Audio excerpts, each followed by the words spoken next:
Here is a number that will stop you cold. $3,433,000. That is what a 1970 Plymouth Hemi Cuda convertible sold for at auction in 2014. Not a prototype. Not a one-off custom build. A production car.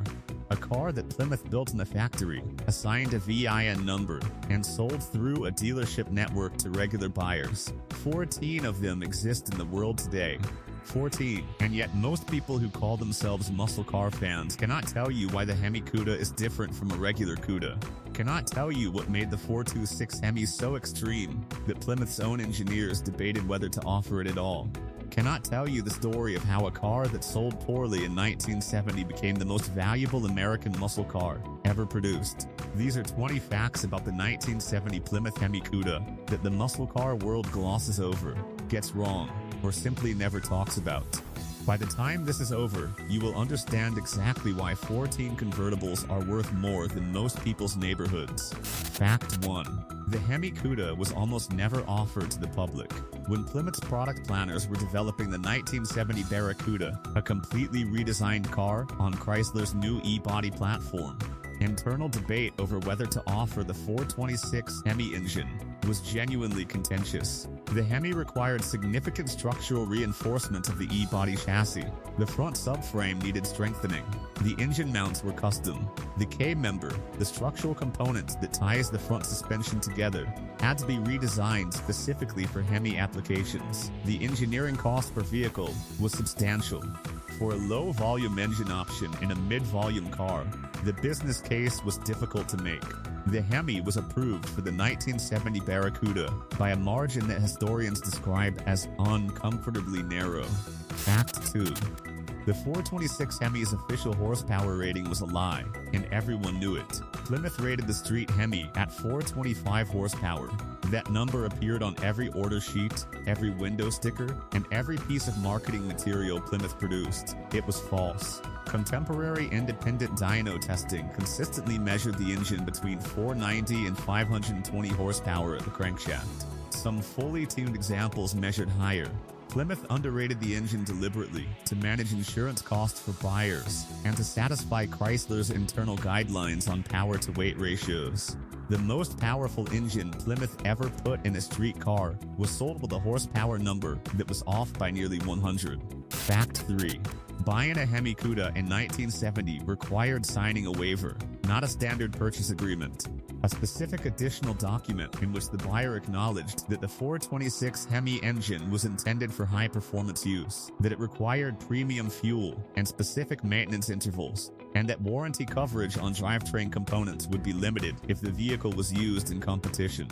Plymouth's legal department had inserted this requirement specifically because the Hemi's real-world behavior, the idle that shook the mirrors, the transmission that clunked into gear, the throttle response that arrived like a physical event, was outside the normal parameters of what a production car warranty was designed to cover.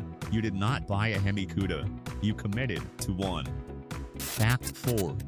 The Hemi Cuda's base price in 1970 was $4,775. That represented a premium of approximately $1,228 over a standard 340 Cuda. And today's money, that premium is roughly $10,000. For context, a base Chevrolet Corvette in 1970 cost $5,192.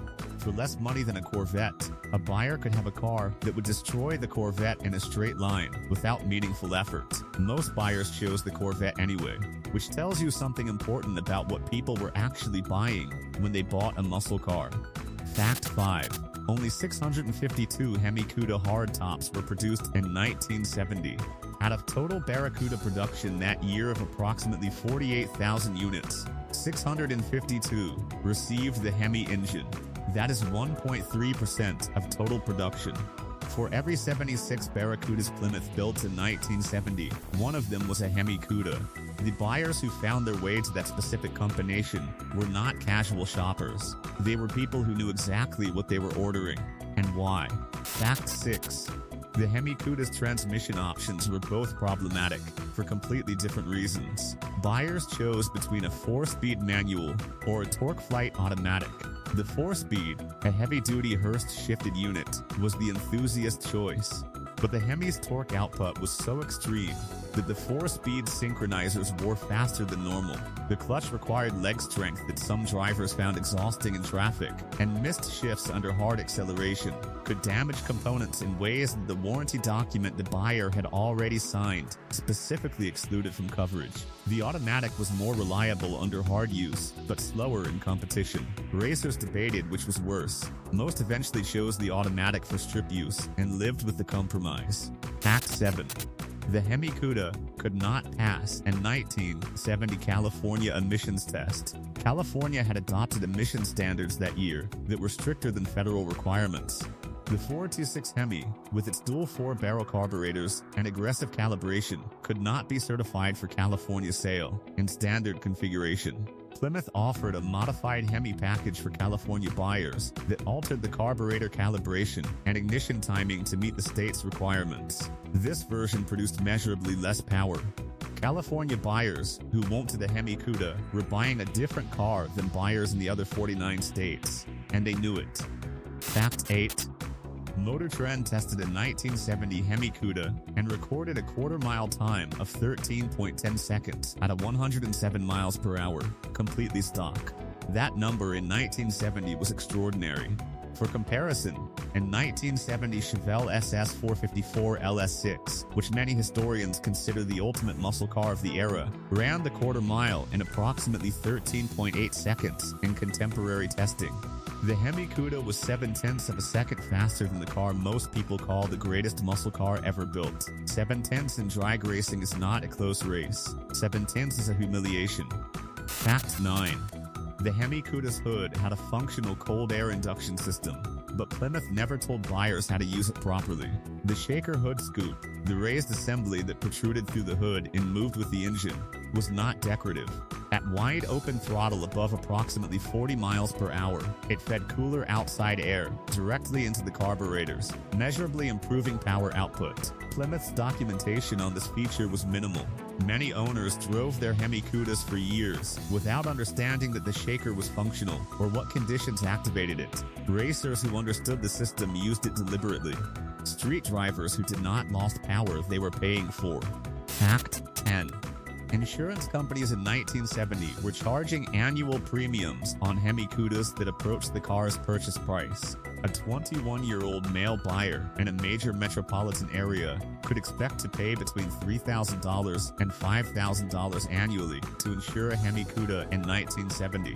The car cost $4,775. The insurance sometimes cost more than the car, every single year.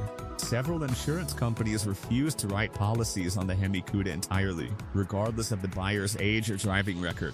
The car was categorically uninsurable through standard channels in some markets. This is one of the primary reasons only 652 were sold. 14 Hemi Cuda convertibles exist today. One sold for $3,433,000 in 2014. In 1970, nobody wanted them. Insurance costs rivaled the purchase price. California wouldn't certify them. Plymouth's own engineers nearly voted against building them. That's what happens when a manufacturer builds something so uncompromising that history has no choice but to come back for it. Some cars are built for the market. The Hemi Cuda was built for the quarter mile. Hit like and subscribe for more.